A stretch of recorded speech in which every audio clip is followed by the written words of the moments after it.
कौन भला है कौन बुरा है, कौन भला है कौन बुरा है, आप इसकी पहचान करें। लोगों की बातों को छोड़कर अपने दिल से मतदान करें। आया है मौका चुनाव का, जी हाँ आया है मौका चुनाव का। पहले सोचे समझे पहचान करें, तब जाकर मतदान करें। जी हाँ, ग्राम पंचायत राज उज्जैन लोहियार निर्वाचन क्षेत्र संख्या 7 के तमाम मतदाता साथियों, ध्यान देना है, गौर करना है, क्योंकि ये कारवां है आपके मान और सम्मान का, और उसी कारवां के साथ आपको भी आगे बढ़ना है, क्योंकि आपको भी चाहिए प्रगति, उन्नति और उत्थान। तो इसके लिए आपको जागरूक रहना होगा और सोच समझकर चुनना होगा उसे जो आपका अपना है, जो आपके सपने को साकार कर सकता है, जो आपके पंचायत का विकास कर सकता है, जो आपके भविष्य के बारे में सोचता है, जो आपके बच्चों के भविष्य के बारे में सोचता है। जी हाँ मतदाता साथियों, एक ऐसा ही प्रत्याशी आप सभी के बीच आ चुकी है। भाई लाल बाबू सहनी की धर्मपत्नी श्रीमती उर्मिला देवी, जिनका चुनाव निशान है ढोलक छाप, जो कि ईवीएम के क्रम संख्या 2 पर अंकित है। तो आइए मतदाता साथियों, आप सभी एक हो जाइए, आप सभी इकट्ठा हो जाइए और चट्टानी एकता का परिचय देते हुए बटन दबाइए। चुनाव निशान ढोलक छाप निशान पर। ग्राम पंचायत राज उज्जैन लोहियार निर्वाचन क्षेत्र संख्या 7 की जनता जिंदाबाद जिंदाबाद जिंदाबाद। भाई लाल बाबू सहनी जिंदाबाद जिंदाबाद जिंदाबाद। ढोलक छाप जिंदाबाद जिंदाबाद जिंदाबाद। श्रीमती उर्मिला देवी जिंदाबाद जिंदाबाद जिंदाबाद। भोरे भोरे तू बुथवा पजई है भैया, सोची समझी के बहतन दबाई है भैया। श्रीमती उर्मिला देवी जिंदाबाद जिंदाबाद जिंदाबाद। भोरे भोरे तू बुथवा पजई है भैया, सोची समझी के बहतन दबाई है भैया। अब की नहीं के विजयी बा नहीं हो ना दे रही हो। उर्मिला देवी के जीतई हो ना भूलई हो, ढोलक छाप पे बटन दबाई हो ना भूलई हो। तदबीर बदल सकती है, तकदीर बदल सकती है। तदबीर बदल सकती है, तकदीर बदल सकती है।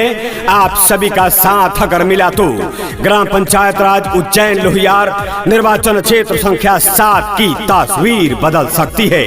जी हाँ, ग्राम पंचायत राज उज्जैन लोहियार प्रादेशिक निर्वाचन क्षेत्र संख्या 7 से सुयोग, सुशील, कर्मठ, ईमानदार तथा समाज सेवी महिला मुखिया पद की उम्मीदवार भाई लाल बाबू सहनी की धर्मपत्नी श्रीमती उर्मिला देवी। जी हाँ, भाई लाल बाबू सहनी की धर्मपत्नी श्रीमती उर्मिला देवी, जिनका चुनाव निशान है ढोलक छाप, जो कि ईवीएम के क्रम संख्या 2 पर अंकित है। तो आइए मतदाता साथियों, हम सभी को इकट्ठा होना है, हम सभी को एकत्रित होना है और चट्टानी एकता का परिचय देते हुए भाई लाल बाबू सहनी की धर्मपत्नी श्रीमती उर्मिला देवी के चुनाव निशान ढोलक छाप यानी कि क्रम संख्या 2 पर बटन दबाना है और श्रीमती उर्मिला देवी को भारी से भारी मतों से विजयी बनाना है और अपने ग्राम पंचायत राज उज्जैन लोहियार निर्वाचन क्षेत्र संख्या 7 के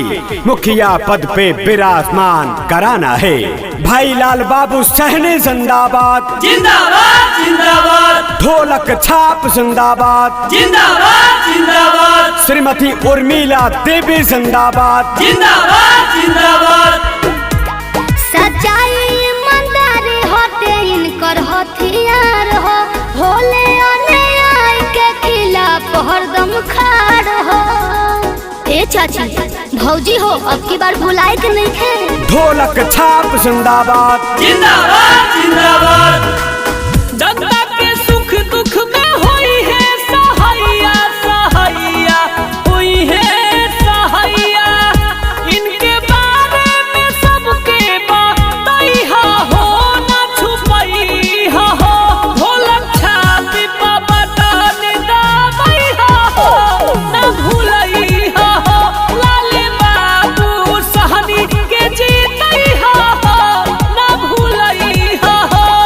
पीड़ हो चुकी है पर्वत सी पिघलनी चाहिए, पीड़ हो चुकी है पर्वत सी पिघलनी चाहिए, इस हिमालय से कोई गंगा निकलनी चाहिए।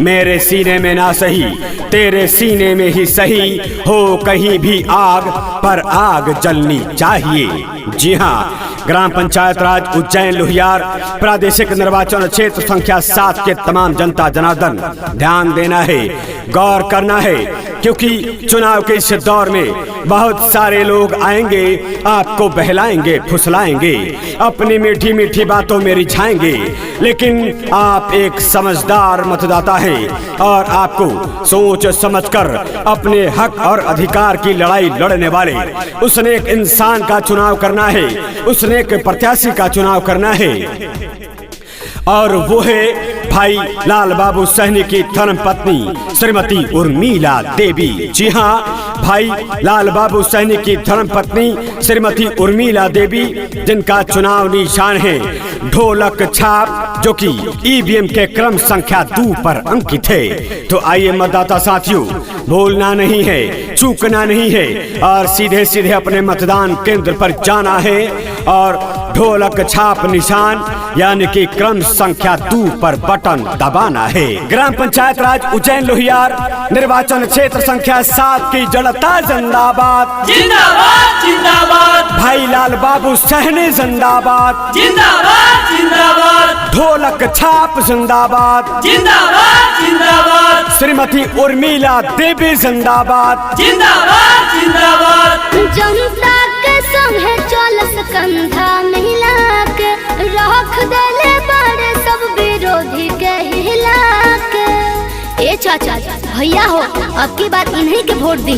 भाई लाल बाबू सहनी जिंदाबाद जिंदाबाद जिंदाबाद, सबका रे होई भलैया रे भैया, भलैया होई भलैया, चोर लुटेरन के मिल के हा रही हा हो, न दे रही हा हो, उर्मिला देवी के जीतई हा हो, न भूलई हा हो, ढोलक छापी पा बटन दाबई हा हो, न भूलई हा हो। ग्राम पंचायत राज उज्जैन लोहियार निर्वाचन क्षेत्र संख्या 7 की जनता जिंदाबाद जिंदाबाद जिंदाबाद, भाई लाल बाबू सहनी जिंदाबाद जिंदाबाद जिंदाबाद, ढोलक छाप जिंदाबाद जिंदाबाद जिंदाबाद, श्रीमती उर्मिला देवी जिंदाबाद जिंदाबाद।